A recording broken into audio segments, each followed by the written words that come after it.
What's up guys? Maulan na panahon sa ating lahat. Kahit pumapagyo at umulan ngayon, is tuloy-tuloy pa rin ang paggawa natin ng mga ganitong klaseng content para makatulong tayo sa mga aspiring video editor na ang gamit lamang nila ay walang iba kundi CapCut. So napakahirap nga naman ng kalagayan ng ating pinagdadaanan ngayon dahil ang auto caption at auto removal sa CapCut ay naka-pro na siya. So hindi na natin siya ma-avail for free.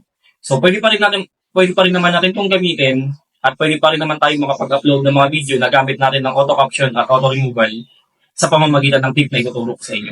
So tara, panoorin mo tong video na to at para sa ito kung ikaw ay beginner pa lamang sa pag-edit. So sa inyong mga smartphone, open kayo ng CapCut. And then after that, create new project. And then, import nyo yung clip na inyong i-edit sa ating mga CapCut. Then after ma-import ang inyong clip, so ayan, so nakikita natin. So hanapin natin ang remove background or remove BG sa ating mga cellphone. So as you can see, nakikita mo, so nakapuro ang ating auto removal. So click. Then after that, yan, auto remove na ang ating background. So magagamit natin siya pero hindi natin siya pwedeng ma-export dahil lalabas dyan ang Pro. Click natin ng back. Then after that, hanapin natin ang text. Then auto caption. Then after that, generate tayo. So nakikita nyo, nakapuro na rin yung auto caption kapag linig yung generate.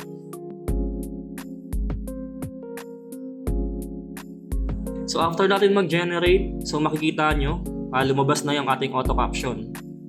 So ito na ang magic tip na gagawin natin para ma-export natin siya or ma-save natin at ma-upload nyo.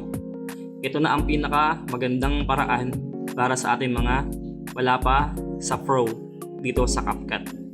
Walang iba kundi ang screen recording. Tama ang narinig nyo. Hindi natin siya i-export pero i-screen recording natin siya. So tara, subukan natin. Pagtapos ka na sa ginagawa mong project sa CapCut, sa pag-edit, so nakikita nyo sa left side meron siyang full screen ang CapCut. So click mo yan.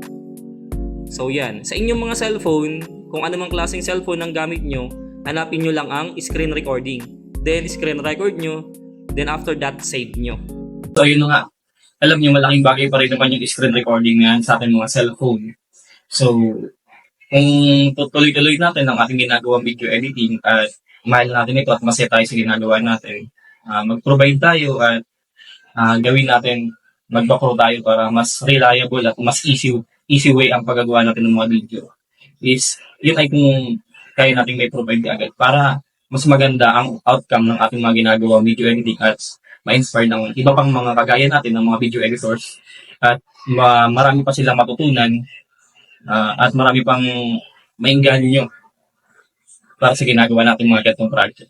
So yun lang, sana meron kayong natutunan sa i-share ko para lang yun sa mga walang budget. At kung gusto mo ang ganito mga klaseng content, paki-like and share at paki-iwan na lang ng comment sa baba para alam ko din kung nagustuhan nyo. At syempre, paki-follow na rin ang page ko para tuloy-tuloy tayo sa paggagawa ng mga ganitong content. Maraming salamat.